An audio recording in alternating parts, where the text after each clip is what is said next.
Wag lang puro trabaho, trabaho, trabaho.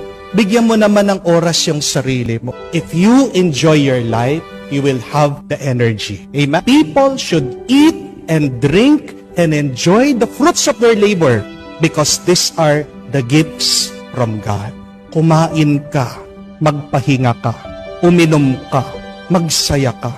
Dahil yan ang regalo ng Diyos sa iyo.